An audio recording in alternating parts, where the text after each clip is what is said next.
Profesor, las diferencias históricas, las singularidades nacionales, nos han impedido muchas veces ver las similitudes de fondo, las culturales y las religiosas. Usted incluye una hermosa hipótesis. Dice, América Latina está segmentada en países amurallados en los que vive el mismo pueblo. La historia que se aprende en América Latina hasta hoy está basada en las singularidades, en los particularismos. Y hoy hacen furor los peores nacionalismos, aquellos que separan en nosotros de los otros. Ya sé que es deseable, pero ¿es posible que la hermandad americana vaya más allá de un himno? Pues yo no sé si es posible, yo quisiera que fuera posible, yo creo que en todo caso que es deseable. Incluso como yo lo explico en el libro, así fue en épocas anteriores.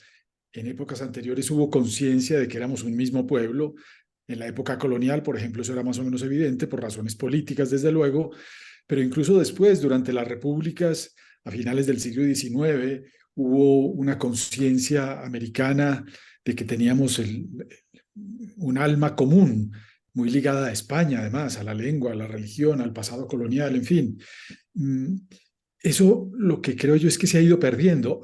Hemos tenido un doble proceso, creo yo. Por un lado, una uniformización por causa del consumo, consumimos las mismas cosas por el mercado internacional, una uniformización por causa de los fenómenos internacionales que nos afectan, no solamente políticos, sino incluso naturales, empezando por el calentamiento global.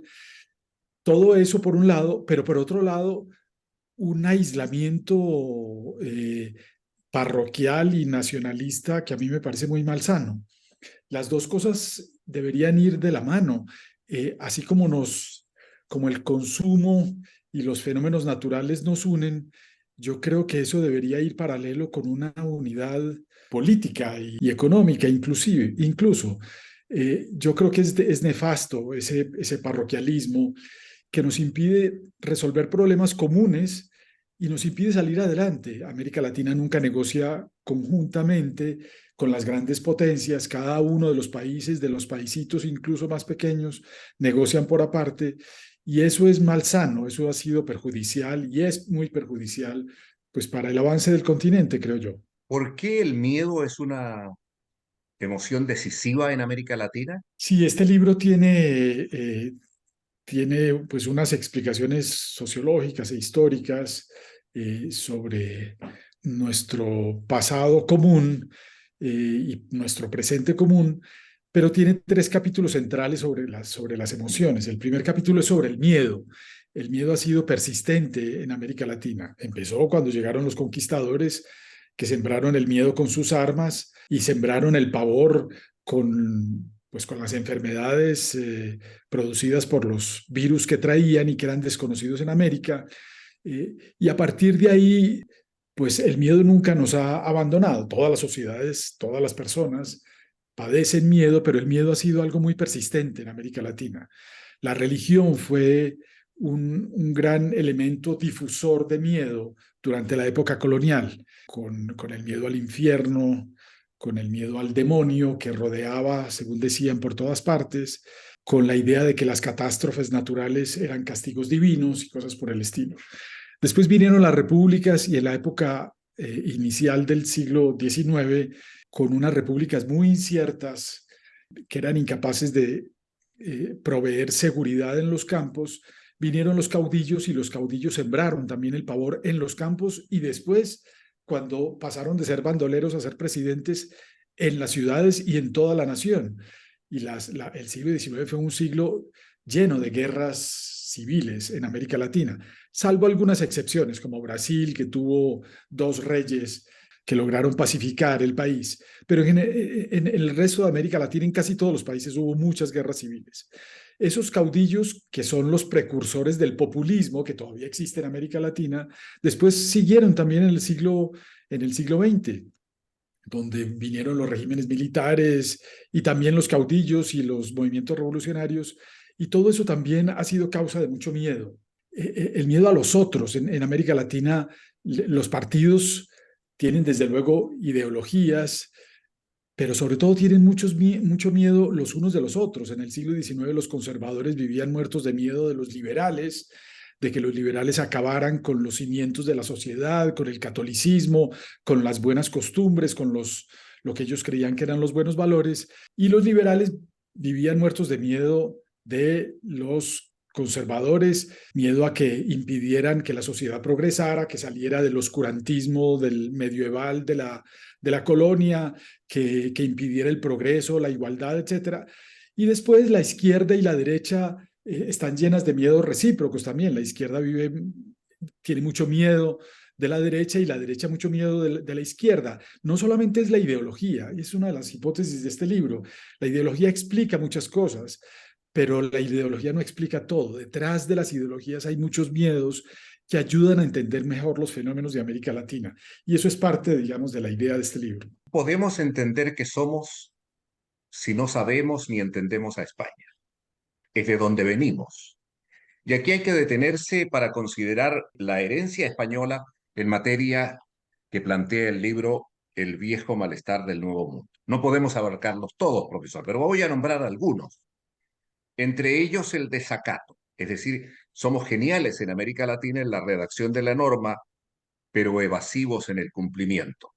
Muchas veces lo que está escrito difiere de forma radical de lo que sucede en la realidad.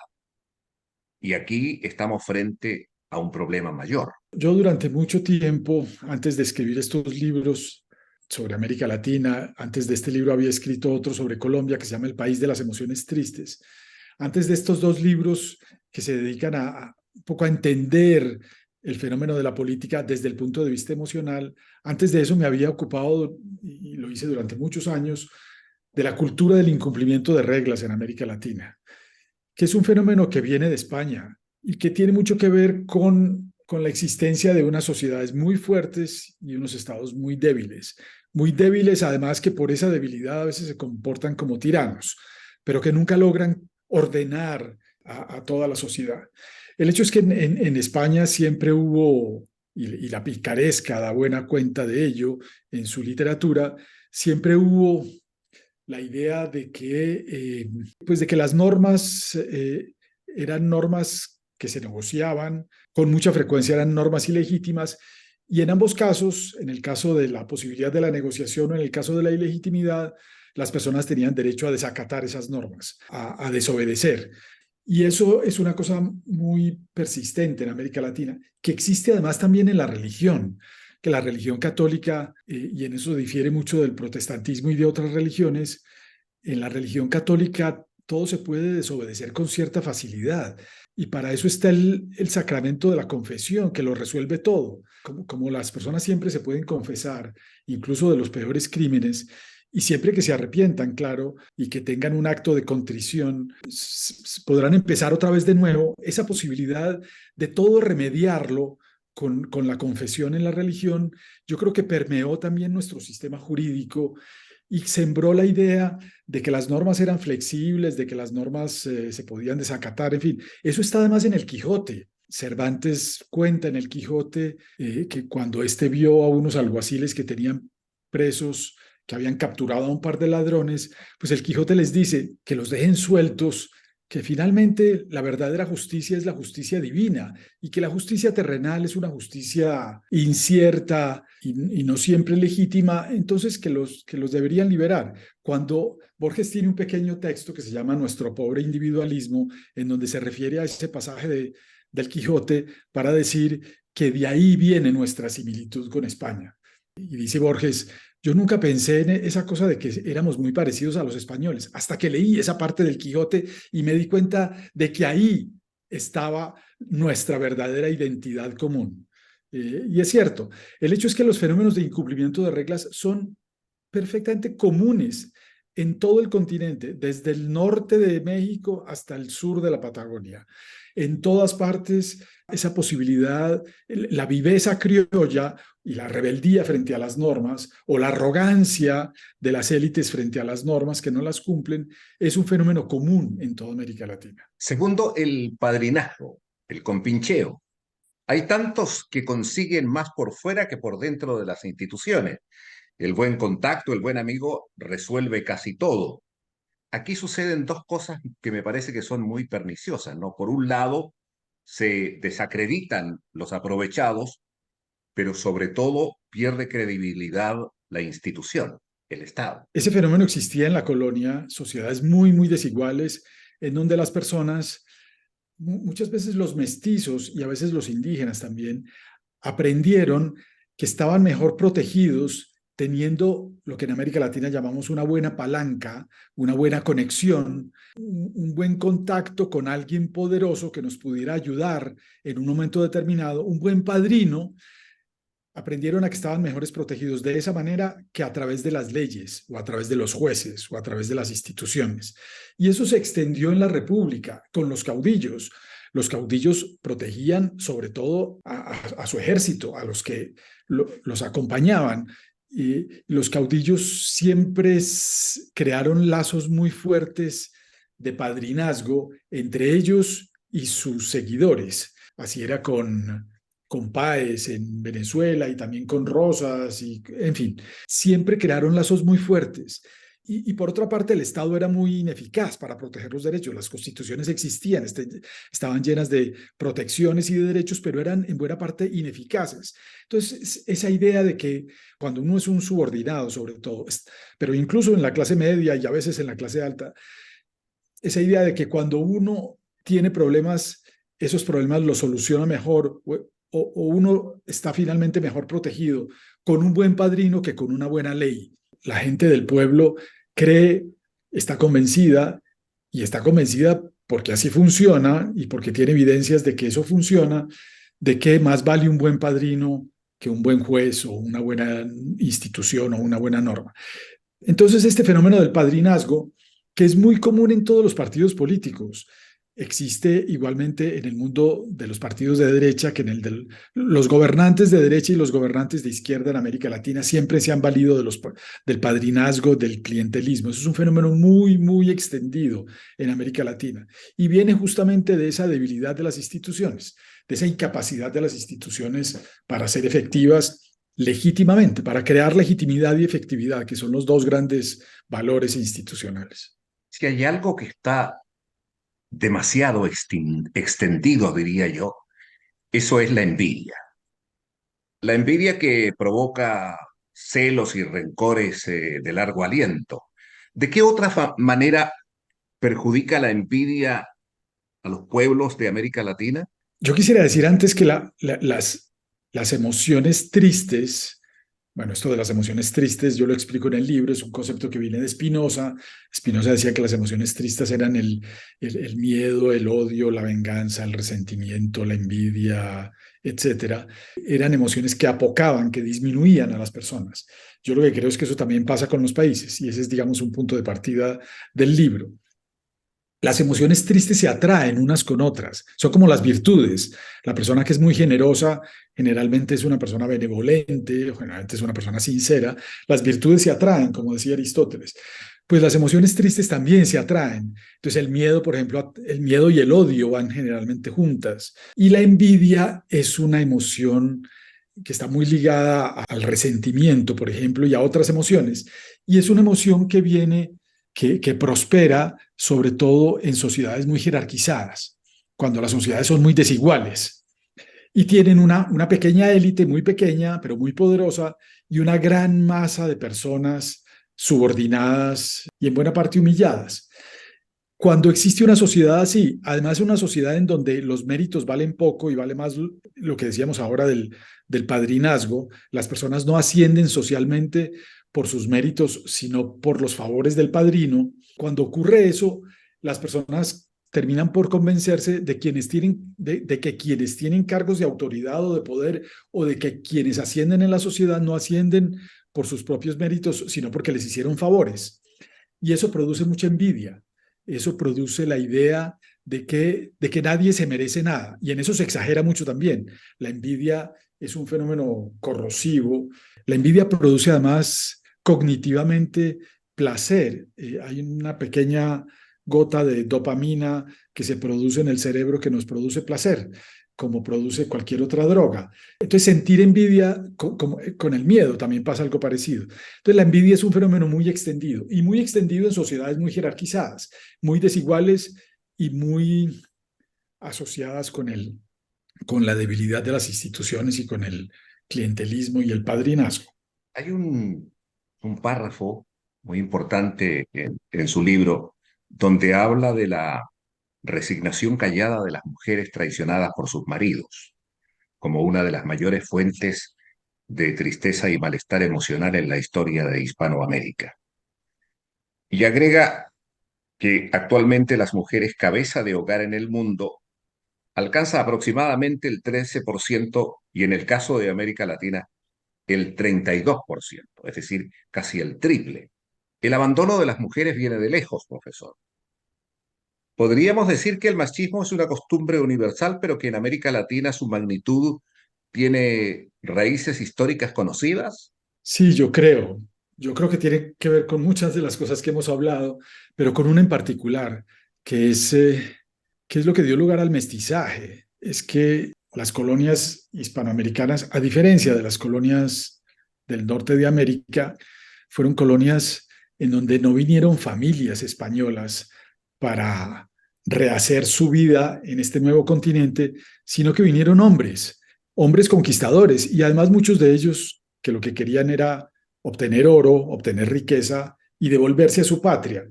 Y eso hizo que muchos de ellos se amancebaran con indígenas y la población mestiza de América Latina en buena parte viene de ahí, de ese mestizaje que hubo de los españoles que vinieron con las indígenas. Después la corona intentó fomentar la idea de que vinieran familias, pero ese fenómeno nunca fue detenido y continuó y es la fuente de todo nuestro mestizaje que es tan importante. Y el fenómeno del mestizo es un fenómeno psicológicamente muy importante en América Latina que ha sido muy estudiado. Octavio Paz tiene textos bellísimos sobre eso. Bueno, los grandes escritores. La literatura es una buena fuente de conocimiento de nuestras realidades, muchas veces mejor y más ilustrativa que la sociología o los tratados de ciencia política. El hecho es que el mestizo siempre se sintió abandonado, abandonado por su padre y en un mundo en el que no sabía cuál era su identidad. Los indígenas tenían una identidad propia y muchas veces la corona los protegía, sobre todo protegía a las élites indígenas para que éstas crearan una cierta legitimidad de la dominación en las comunidades indígenas, pero el mestizo no pertenecía a ningún mundo, no pertenecía al mundo de los españoles, por supuesto, pero tampoco pertenecía al mundo de los indígenas. Hace un momento hablábamos del fenómeno del incumplimiento de reglas, esa Sí, rebeldía del mestizo, de no sentir una identidad, de no sentir que pertenecía a un mundo definido, también le hizo perder su sentimiento de legitimidad con las instituciones.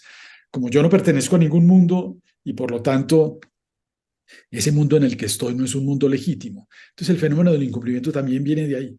El hecho es que el mestizo un poco reproduce por su rebeldía y por su viveza, la viveza criolla está muy asociada al mestizaje, el mestizo reproduce esa actitud del padre, que es finalmente hacer lo que hizo el padre, y es dejar abandonados a sus propios hijos, reproducir la misma conducta de la que fue víctima. Y entonces América Latina es un continente de muchos hijos abandonados, de muchas madres cabeza de familia. Ese fenómeno está particularmente acentuado en América Latina. en el periodo de la independencia, las naciones recién nacidas necesitaban un Estado legítimo, una administración pública eficiente, capaz de imponer orden y seguridad. Pero se trataba de una empresa que superaba en mucho la capacidad de los próceres de la patria. ¿Vivimos hasta hoy los ramalazos de esa insolvencia republicana en nuestras emociones tristes? Los próceres de la independencia, y yo creo que todos los líderes políticos y gobernantes que vinieron después, han siempre subestimado la importancia que tenía la legitimidad en la época de la colonia. Como diciendo algo así, ya nos liberamos de los españoles, ya se fueron, dejaron esta tierra libre, ahora somos nosotros los que vamos a construir un Estado y simplemente basta con diseñar instituciones que copiaremos de países europeos y de los Estados Unidos y listo, pero la cosa no era tan fácil. Los españoles cuando se fueron con sus armas y con su ejército, pero se fueron también con la legitimidad. Uno de los grandes problemas que tuvieron las repúblicas fue rehacer la legitimidad que existía. La legitimidad colonial fue una legitimidad muy importante.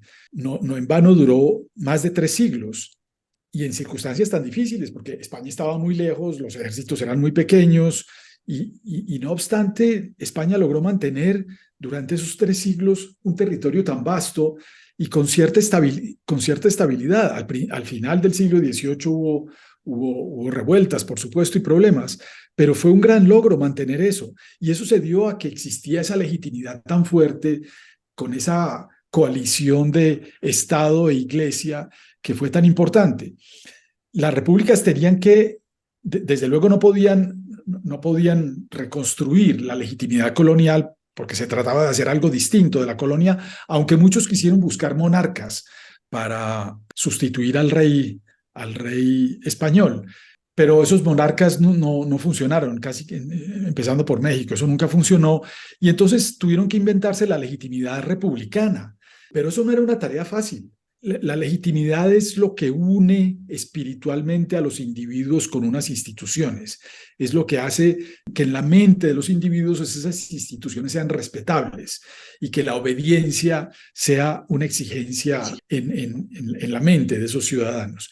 Pues bien, eso fue muy difícil de reconstruir, muy difícil de reconstruir. Y yo creo que todavía hoy en día, más de 2 siglos después, la legitimidad o la falta de una legitimidad fuerte, de una conciencia de que las instituciones son legítimas y de que por lo tanto merecen ser obedecidas, es algo que sigue siendo muy débil en América Latina. Nosotros, como digo, subestimamos esa legitimidad perdida al inicio de la República y yo creo que nunca hemos sido capaces de reconstruirla plenamente, de sustituirla, porque no se trataba de retomar la legitimidad colonial, había que hacer otra cosa, pero para hacer esa otra cosa había que crear un cuento, un mito, una historia, un relato creíble, y en eso nos ha ido relativamente mal a los latinoamericanos, en unos países más mal que en otros, pero nunca nos ha ido muy bien. Yo quiero terminar este primer programa hablando de los caudillos, que son justamente los que nacen después, inmediatamente después de la independencia en América Latina, y que son efectivamente producto del miedo y de la incapacidad estatal. Y concentran el poder, no aceptan los adversarios, tienen un ejército de gente que los sigue. Y si uno junta todos estos elementos que son ciertos, uno esperaría que fueran seres detestables, que nadie los quisiera, y sin embargo es absolutamente al revés. Los aman, los endiosan, y entonces a veces uno tiene ganas de clavar la mirada al cielo y decir, clamar, ¿por qué? El poder del caudillo es un poder carismático. El caudillo es admirado por sus seguidores. Páez era admirado por sus habilidades para domar a los novillos y para nadar de una orilla a la otra orilla del río y para ser temerario y valiente. Y después, cuando empezaron a ser gobernantes de sus regiones y después presidentes, fueron admirados por su valentía y siempre tuvieron una cantidad de seguidores que los admiraban. Pero el caudillo hace algo que es muy frecuente en América Latina y es que considera que el pueblo es el pueblo de sus seguidores. Y entonces la idea del caudillo es gobernar con los suyos, con los que lo siguen, y los otros entonces son unos traidores o unos apátridas o unos enemigos, y esos no hacen parte de la nación. Yo en alguna parte del libro hablo de la democracia de sinécdoque. La sinécdoque es una figura Así es. literaria que toma la parte por el todo. La parte es el todo. Y en América Latina tenemos esa idea de que muchos gobernantes toman el pueblo por aquella parte del pueblo que los sigue, no por todo el pueblo. Y esa es buena parte del fracaso. Y es buena parte de la explicación de por qué pasamos de un extremo a otro. Entonces, ahora gobierna un caudillo o un líder con la parte del pueblo que lo sigue y no logra consolidarse como es propio de los despotismos y entonces finalmente es sustituido por el extremo. Y por eso en América Latina pasamos con tanta facilidad de un extremo a otro extremo, sin explorar un punto intermedio en donde no haya sinécdoque, sino que, digamos, que la nación sea el todo y no la parte, con lo que eso implica: tolerancia, de diversidad, de aceptación de visiones políticas, culturales distintas, y de considerar a las minorías como parte de la nación misma. Volviendo a lo de Chile, a mí me parece que eso es un poco lo que ha pasado en los últimos años con esto del plebiscito. Ganaron unas mayorías en un momento para hacer una nueva constitución, pero esa constitución la redactaron como si todo Chile fuera el Chile de ellos. Y entonces fueron un poco provocadores en eso. Y esas provocaciones crearon unos miedos, unos resentimientos, unos temores en los que no estaban en esa parte, y finalmente esos resentimientos y esos miedos fueron prosperando hasta convertirse en las nuevas mayorías. Y entonces ahora tenemos una comisión redactora de la Constitución que, pues, que es de un color político distinto al color político de los que redactaron inicialmente la Constitución. Entonces, el problema está en que no hay una conciencia política de que el gobernante gobierna para todos, no solamente para los que están con ellos, como lo hacía el caudillo, sino para todas las personas, y todos son ciudadanos, y todos tienen iguales derechos, y todos deben ser respetados y tolerados.